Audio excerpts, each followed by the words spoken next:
Halo smart listener, bagaimana kabarnya hari ini? Wah, kita sudah ada di bulan Maret nih. Kalau ingat bulan Maret, ingat saatnya kita lapor pajak. Ada kesempatan baik untuk saya bisa ngobrol langsung dengan Kepala Kanwil Direktorat Jenderal Pajak Jakarta Barat, Pak Farid Bahtiar, terkait dengan yang namanya bulan Maret identik dengan pajak. Ini nih smart listener, kita sapa dulu ya. Halo Pak Farid, apa kabar Pak? Baik, Mbak Uli. Terima kasih. Salam buat smart listener juga. Sehat Pak Farid? Alhamdulillah sehat, Mbak. Mbak Uli gimana? Sehat juga. Sehat, Pak Farid. Terima kasih untuk waktu yang diluangkan, Pak. Ya, Nih, dengar-dengar lagi sibuk banget soalnya kan? Bulan Ah, Maret ya. ya, ya, Baik. Pak Farid, terima kasih ya untuk waktunya. ya, sama-sama, Mbak. Ini kamu Ini juga. ini Senang sekali. smart listener juga pasti pengen tahu banget nih mengenai bulan apa namanya saatnya kita untuk segera melaporkan SPT gitu ya, Pak. Boleh kita awali Pak Farid dengan informasi mengenai sebenarnya kalau kita ngomongin soal pajak gitu ya Pak, esensi pajak dan target pajak di tahun ini, khususnya di Kanwil DJP Jakarta Barat. Kadang juga ada yang nanya gini Pak, ngapain sih rajin-rajin banget lapor SPT, bayar pajak, mana nih penjelasan dan hasil akhirnya dari pajak itu. Kira-kira Bapak bisa menjelaskan apa soal ini? Silakan Pak. Baik, Mbak Uli. Saya tuh selalu bicara kalau dengan teman-teman dari masyarakat, eh, apa, berbagai lapisan ya, baik yang awam maupun yang memang udah paham dengan perpajakan. Itu selalu saya mengibaratkan bahwa pajak itu ibarat darah dalam tubuh manusia. Jadi kalau ada yang mempertanyakan kenapa membayar pajak, nah itu sama dengan mempertanyakan kenapa ada darah dalam tubuh kita. Nah, kira-kira seperti itu. Karena tanpa darah tubuh kita tentunya mati kan ya, karena nggak ada yang mengaliri bagian-bagian tubuh kita, organ-organ kita yang baik yang ada di dalam, terus juga kerja jantung kita dan seterusnya. Semuanya menjadi penting. Nah, organ-organ itu ibaratnya seperti apa? Institusi-institusi pemerintah, ya kan, yang menjalankan fungsi melayani kepentingan publik. Yang mana untuk bisa melayani kepentingan publik tadi itu tentu saja membutuhkan darah tadi itu yang namanya pajak. Nah, di samping itu pemerintah dalam hal ini juga bertugas selain mengumpulkan juga membelanjakan kan gitu ya melalui institusi-institusi tadi itu dari Kementerian Keuangan, dari Kementerian Perhubungan, Kementerian PU, PR dan seterusnya. Ya banyak sekali institusi, kementerian dan lembaga yang ibaratnya seperti organ tubuh kita. Ya tadi jantung, paru-paru, lambung, semuanya dialiri darah untuk bisa bekerja kan gitu ya. Jadi semuanya butuh pajak agar bisa bekerja dan dikumpulkan. Nah, di Kementerian Keuangan selain pajak juga ada bea cukai ya yang mengumpulkan juga penerimaan negara dalam hal ini perpajakan yaitu meliputi pajak dan bea cukai. Nah, ini bersama-sama dengan penerimaan yang lain seperti PNBP kemudian dikelola oleh Kementerian Keuangan dan disalurkan melalui Direktorat Jenderal Perbendaharaan yang mengatur anggaran dan menyalurkannya ke kementerian dan lembaga maupun badan-badan atau institusi yang ada di organ pemerintahan Indonesia termasuk ke Pemda dalam bentuk bagi hasil dan transfer ke daerah ya. Sehingga dengan cara itu kemudian pemerintah melakukan belanja ya kan pembelanjaan tadi itu menghidupkan ekonomi kita sehingga ibarat darah tadi dibelanjakan ditarik lagi dalam bentuk pajak dikumpulkan kemudian dikelola dibelanjakan lagi dan seterusnya berputar siklusnya sebagaimana darah dalam jantung kita dipompa keluar nanti setelah sampai ke semua organ tubuh kita dari kepala sampai kaki kemudian disedot lagi, naik lagi kan ya, naik lagi masuk ke jantung, dibersihkan lagi, keluar lagi dan seterusnya. Seperti itu. Nah, jadi kurang lebih esensi perpajakan tadi itu bisa digambarkan secara sederhana ibarat darah dalam tubuh manusia. Jadi kalau saya mengatakan sebagai orang pajak pasti mengatakan teorinya pajak itu adalah iuran wajib yang harus dibayarkan oleh seluruh warga negara kan gitu ya Mbak ya. Kok kayaknya Ya, gitu banget. Kok kayaknya gitu banget itu pastilah itu sudah teorinya. Tapi kalau kita pengen menginternalisasi makna dari atau esensi dari perpajakan tadi itu ya sama kayak darah kita tadi itu. Jadi tanpa darah dalam tubuh, tubuh kita ya akan dengan sendirinya mati, ya jantung berhenti, darah nggak ngalir, matilah kita. Seperti itu. Sehingga kalau nggak ada pajak, negara tadi itu ya berhenti, ya chaos, ya nggak jalan, bisa diserang negara lain dan seterusnya lah kira-kira. Nah, kita nggak mau menggambarkan hal-hal yang buruk seperti itu. Makanya kami kalau bertemu dengan para pengusaha, doa orang pajak ini selalu baik. Kenapa? Karena doa kita mendoakan satu pertama negara aman, tentram, stabil, ya, ekonomi, hukum dan lain-lainnya stabil. Karena apa? Dengan begitu ekonomi bisa berkembang baik, pengusaha bisa berusaha, bisa mengembangkan bisnisnya, mengembangkan usahanya dari yang kecil menjadi menengah, menengah menjadi besar, sehingga semuanya nanti akan berkontribusi dalam bentuk pembayaran pajak. Jadi nggak ada orang pajak yang menginginkan usaha masyarakat baik dari kecil, menengah, besar tadi itu malah bangkrut, ya, malah PHK, malah apa istilahnya pilot. Kita itu sangat sedih kalau melihat ada perusahaan yang pilot. Ya. Jadi itu makanya istilahnya doa kami ini selalu doa yang baik buat para pengusaha kita, buat masyarakatnya. Gitu Mbak. Nah sementara balik lagi ke target. Nah target kita tahun ini itu di target 78,6 ya, 78,5 sekian lah, tapi 59 itu ya kalau kita bulatkan 78,6 triliun. Nah, tahun lalu kita ditarget 64 ya 64, sekian triliun dan alhamdulillah tahun lalu kita bisa mencapai target tersebut dan demikian juga halnya nanti insya Allah tahun 2025 ini dengan target yang tumbuh ya menjadi 78,6 tadi itu kurang lebih tumbuh sekitar 13% ya. Nah itu diharapkan juga nanti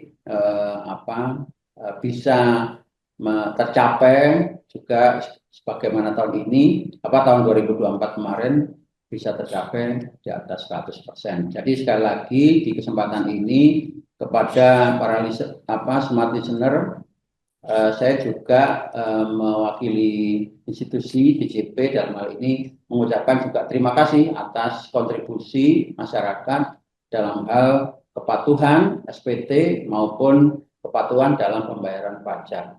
Demikian kira-kira Mbak. baik, terima kasih Pak Farid. Wah, ini analogi yang tidak bisa tidak kita semua setuju begitu. Kalau dianalogikan dengan darah, ya berarti pajak itu sumber dari penyebaran oksigen kepada masyarakat yang boleh kita ibaratkan oksigen itu juga sumber kehidupan gitu ya, Pak Farid ya. Betul, Mbak. Baik, ini analoginya ngeri banget sih, Pak. Karena itu Nah, yang nggak bisa ditolak semua orang.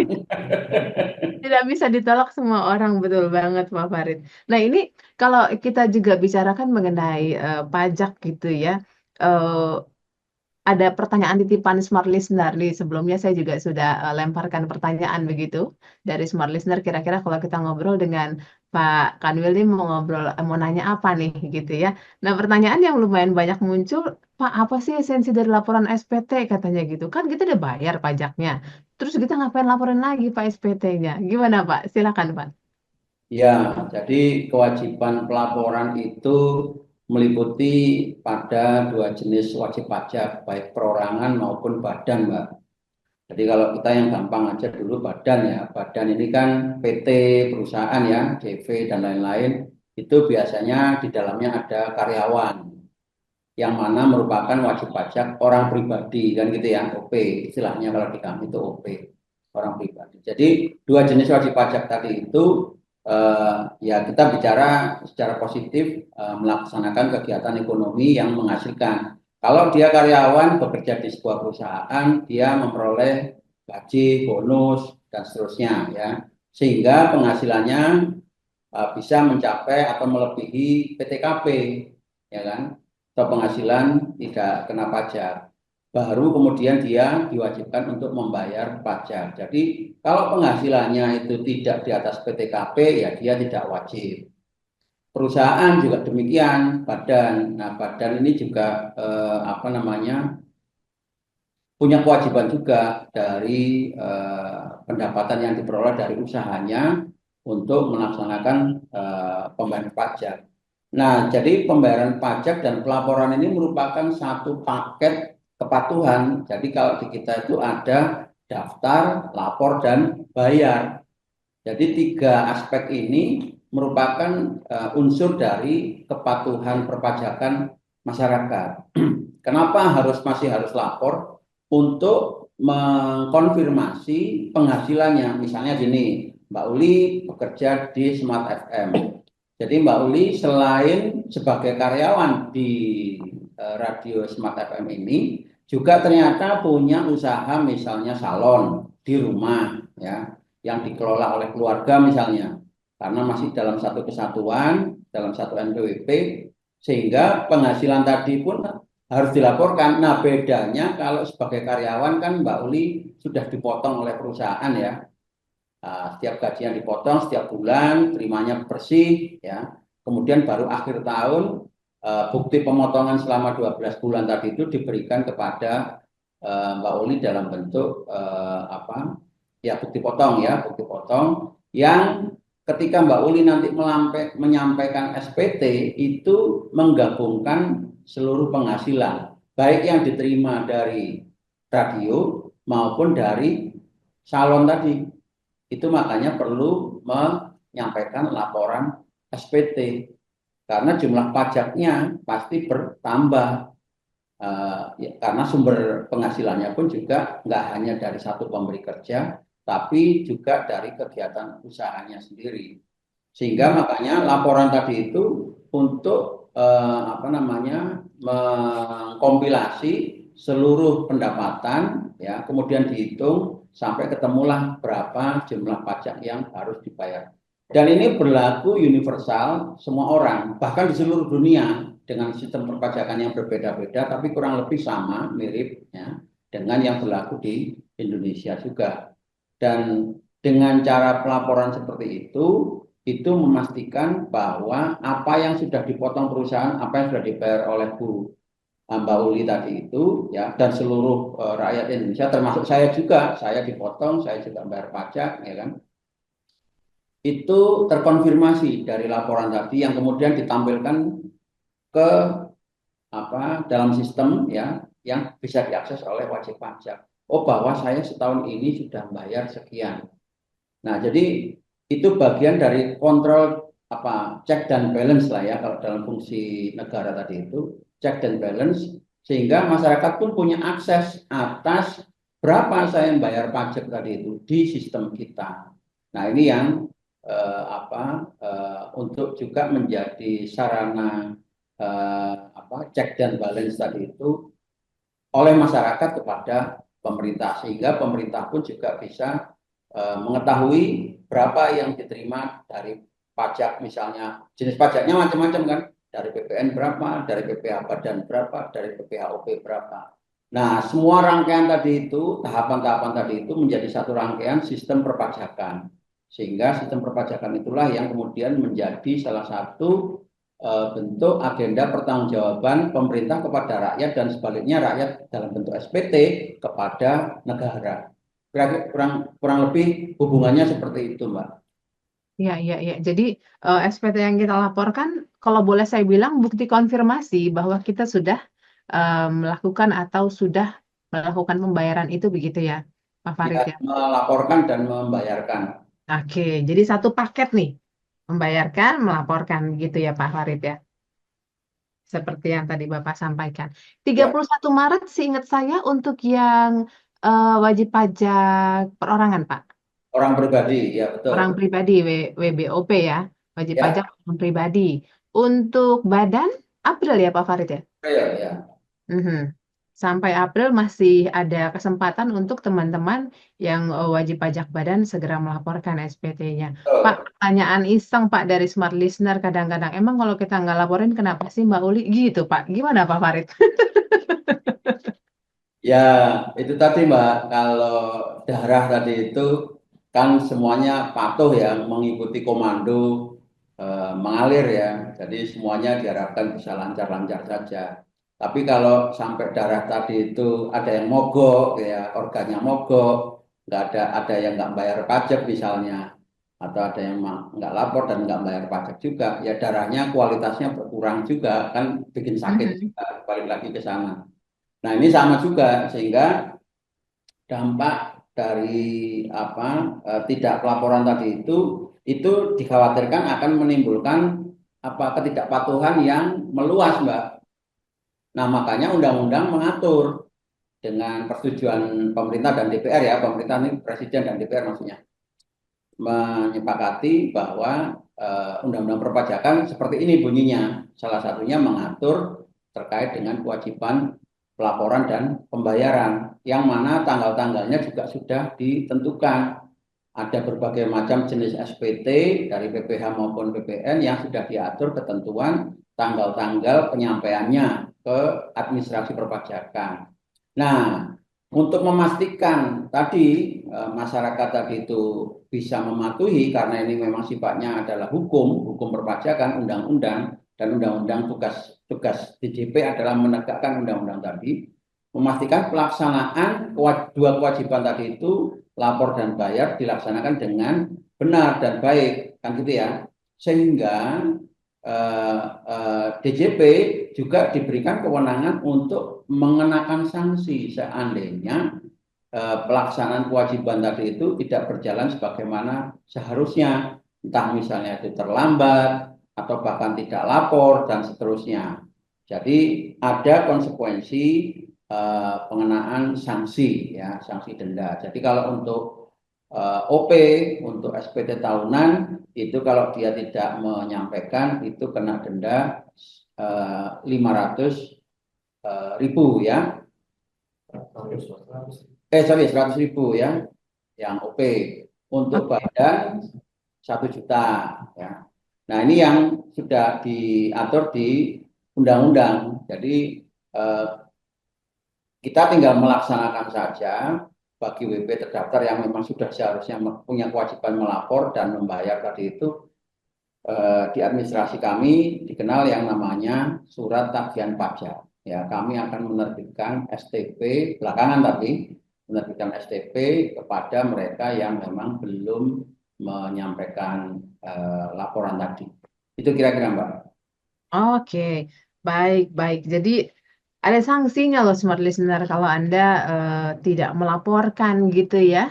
Untuk orang pribadi 100.000, untuk badan 1 juta rupiah gitu kan ya. Nah ini kalau tadi Pak Farid juga, saya izin untuk mundur sedikit Pak Farid. Tadi Pak Farid sempat menyebutkan penghasilan tidak apa namanya di bawah TPKP ya Pak ya.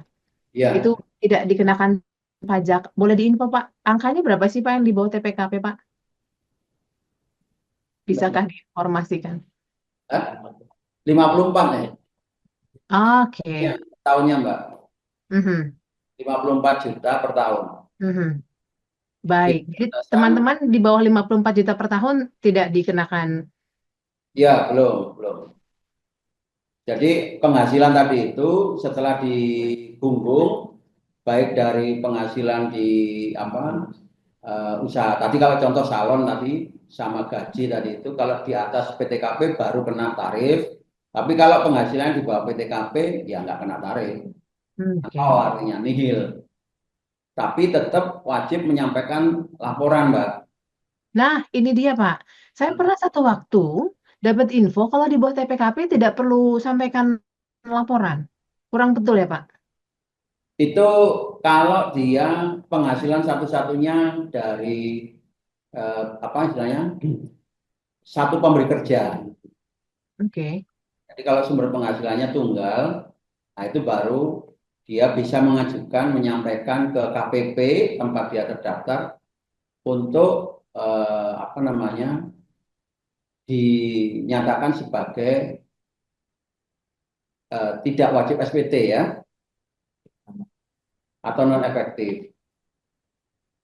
Itu kira-kira Mbak. Baik, dengan catatan satu penghasilan tunggal ya, Pak. Iya, satu penghasilan tunggal. Oke, baik, Dan terima kasih. saya bawa PTKB tadi ya. Bagaimana, Pak? Iya, satu pemberi kerja. Dari satu pemberi kerja dan di bawah PTKP. Iya, betul. Jadi syaratnya itu ya, Pak ya, untuk mereka yang tidak wajib lapor ya, Pak.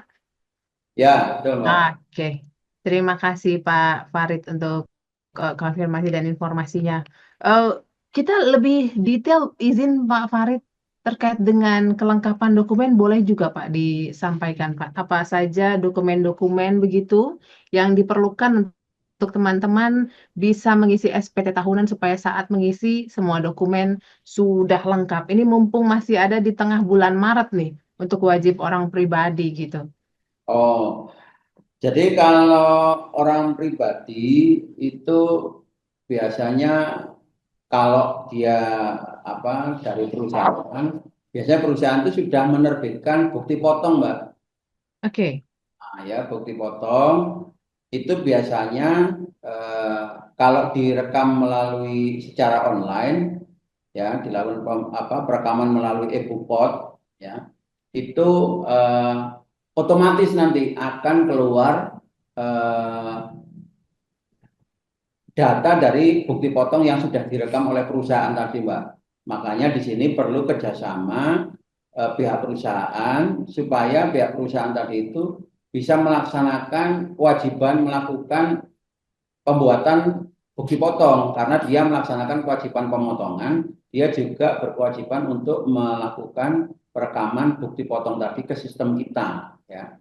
Nah, dari sistem e-bukpot tadi itu nanti akan muncul ketika Mbak Uli dan teman-teman di Smart FM tadi itu mau menyampaikan SPT tahunan, waktu ngisi SPT, bukti potong tadi itu udah otomatis pre-populated ya kan, muncul di kredit pajaknya Mbak Uli bahwa saya sudah dipotong menerima penghasilan sekian dan dipotong oleh Smart FM ya sebesar sekian. Nah, baru nanti Mbak Uli tinggal ngisi berapa total pendapatan baik dari Smart FM atau yang dari salon tadi contoh ya ditambahkan di situ. Nah, dikurangi dengan bukti potong, dikurangi dengan PTKP baru kemudian bukti potong ya kan. Kemudian sisanya adalah jumlah pajak yang kalau memang masih kurang ya pajak yang kurang dibayar yang harus dibayarkan.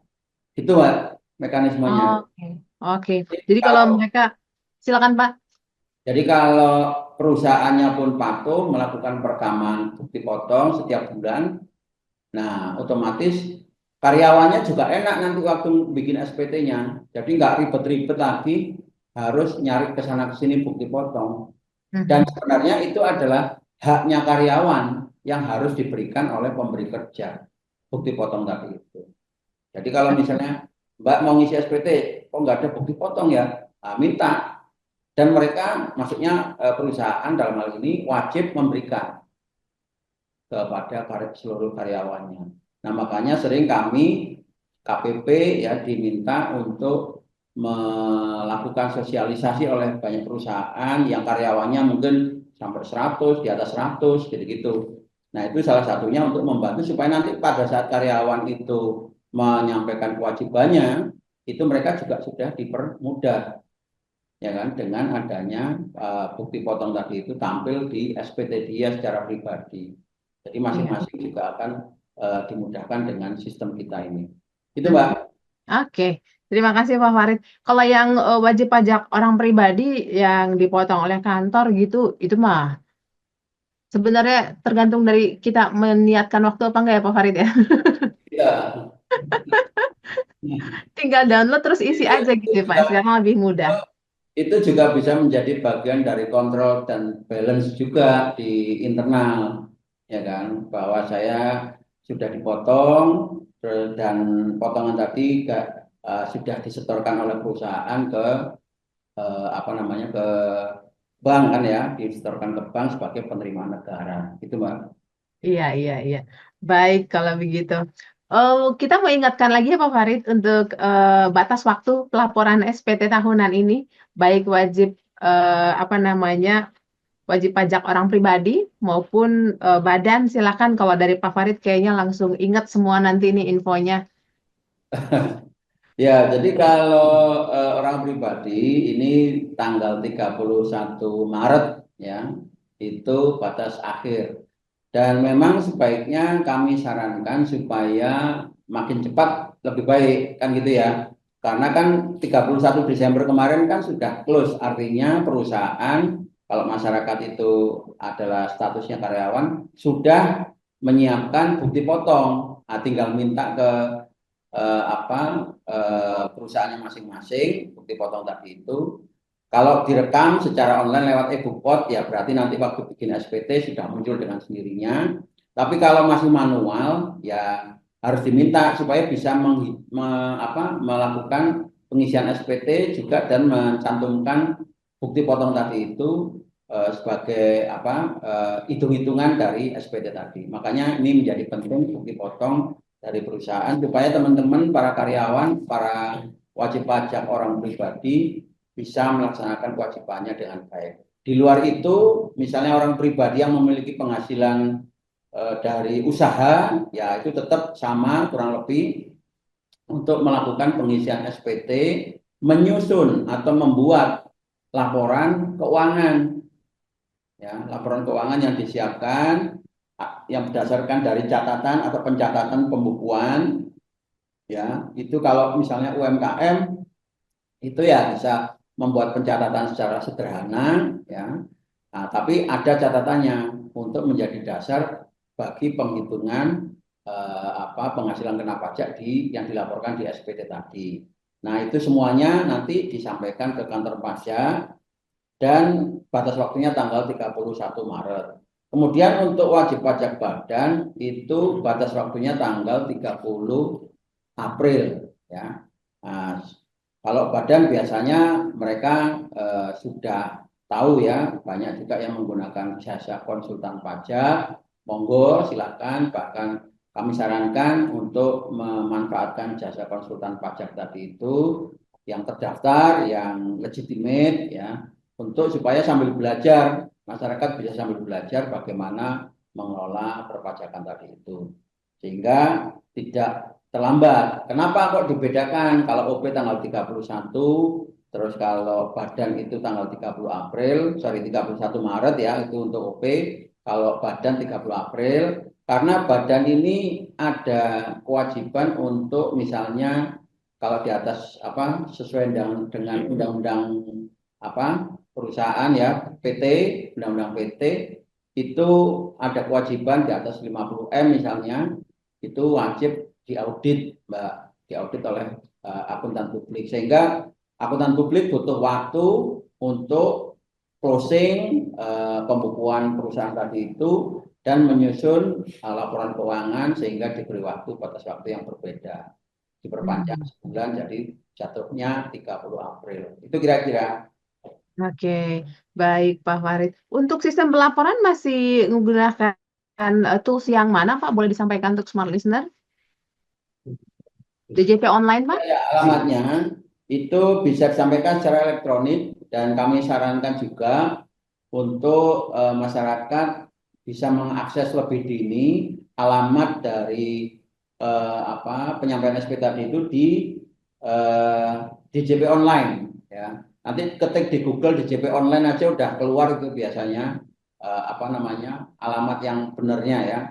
Mhm, mhm. Nah, harapannya dengan masyarakat bisa lebih awal, eh, tentunya menghindari antrian. Biasa kalau sistem nanti kalau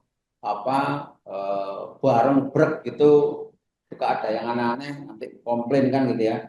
Nah, makanya sarankan supaya bisa menyampaikan SPT tadi itu secara lebih awal. Kalau kami di DJP ini diwajibkan bulan Februari, Mbak, malam Mbak.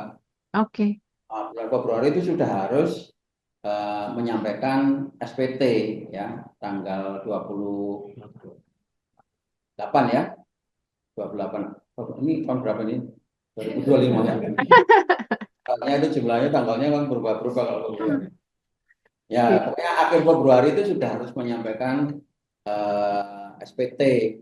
Ya, masa orang pajak nyuruh masyarakat masukin SPT, dianya sendiri belum masuk SPT kan salah. Ah,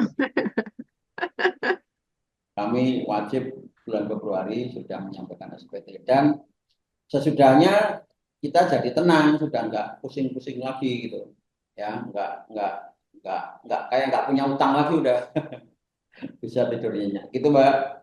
iya, iya, iya. Baik, ini DJP memberikan contoh di depan ya untuk Betul. melakukan lebih dulu. Ya, betul.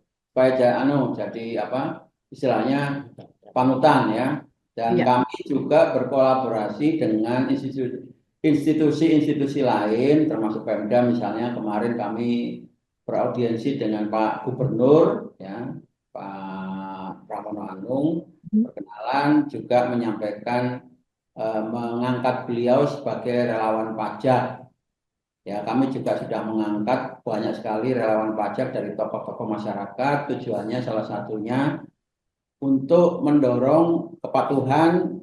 Kan kita kalau negara kita struktur masyarakatnya ini ya apa namanya eh, apa ada pemimpinnya gitu Mbak ya. Kalau pemimpinnya sudah patuh, rakyatnya biasanya ngikut. Nah seperti itu. Jadi dengan menjalankan program Pekan Panutan tadi itu, kami menggandeng para tokoh masyarakat, ya Pak Wali Kota, Pak Gubernur, juga dari instansi-instansi yang lain. Kemarin kita mengundang juga persoalan juga ke Kejaksaan, ya Pak Jampitsus, kok Jampitsus apa kemarin? Jamwas, sorry. Nah, Jamwas juga kita kukuhkan sebagai apa namanya relawan pajak. Ya. Kita sematkan rompi relawan pajak untuk menandai bahwa beliau menjadi panutan bagi jajaran di bawahnya. Nah, dengan cara seperti itulah melakukan edukasi, melakukan sosialisasi, merangkul, berkolaborasi dengan berbagai pihak, kita mendorong agar seluruh lapisan masyarakat tadi itu patuh sepatuh darah dalam tubuh kita. Nggak ada darah yang protes, mogok nggak mau ngalir gitu. Ya gitu Mbak. Emang kalau Baik. buatan Tuhan itu pasti sempurna. Amin. Iya, iya, iya, Pak Farid. Untuk Jakarta Barat, optimis tahun ini bisa achieve targetnya bahkan melebihi Pak Farid. Ya insya Allah Mbak, kami selalu berkolaborasi bekerja sama dengan berbagai pihak tadi, termasuk berdialog dengan para pengusaha, mengumpulkan mereka, mengundang mereka, khususnya pengusaha-pengusaha prominent, mendengar masukan, keluhan dari mereka untuk perbaikan apa tata kelola kami, administrasi kami, sehingga kedepannya bisa memberikan landasan yang lebih baik lah kepada pengusaha. Prinsipnya kan kayak apa istilahnya itu ayam yang bertelur pengusaha itu. Jadi kita mengambil sebagian telurnya, enggak semua telurnya kita ambil, Mbak.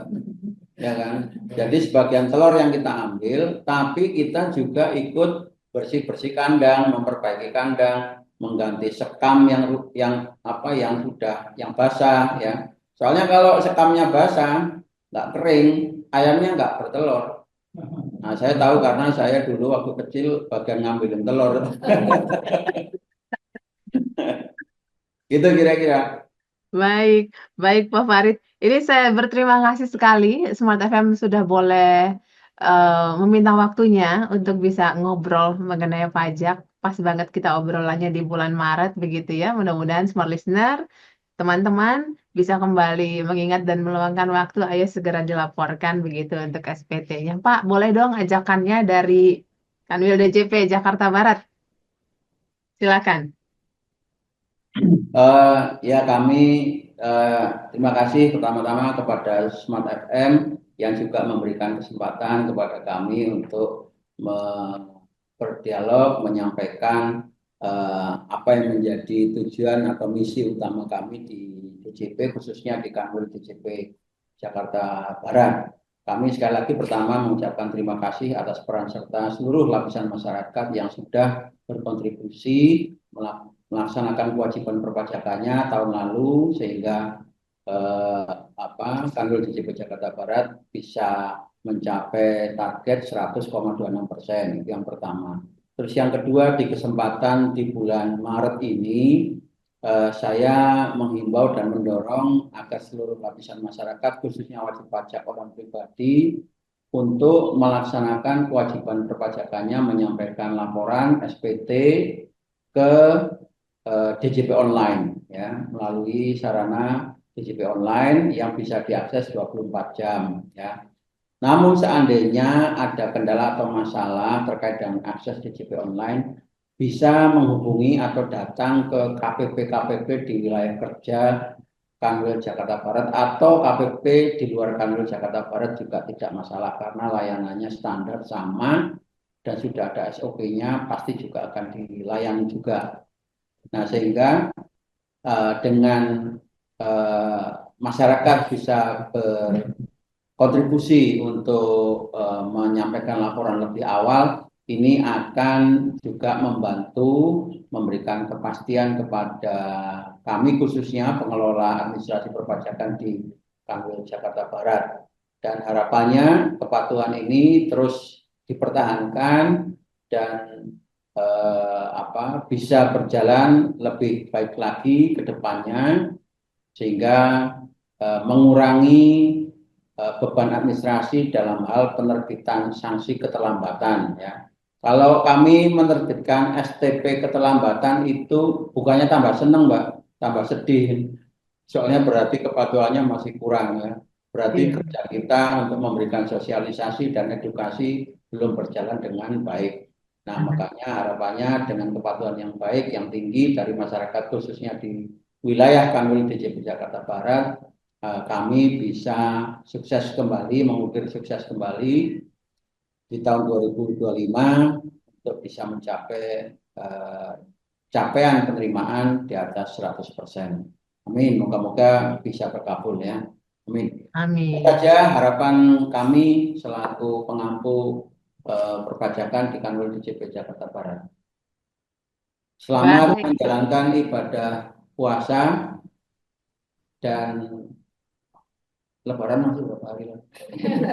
Hari ke-lama ya. Masih lama Mbak Lebaran. Iya Pak Farid. Terima kasih Pak Farid sekali lagi untuk perbincangannya di hari ini, Smart Listener dan juga Anda yang menyaksikan kami melalui YouTube channel Radio Smart FM juga terima kasih sudah bersama kami dalam perbincangan ini dengan Kepala Kanwil Direktorat Jenderal Pajak Jakarta Barat, Bapak Farid Bahtiar. Saya Uli Manalu pamit, sampai jumpa lagi dalam perbincangan berikutnya. Smart FM, Radio Talk.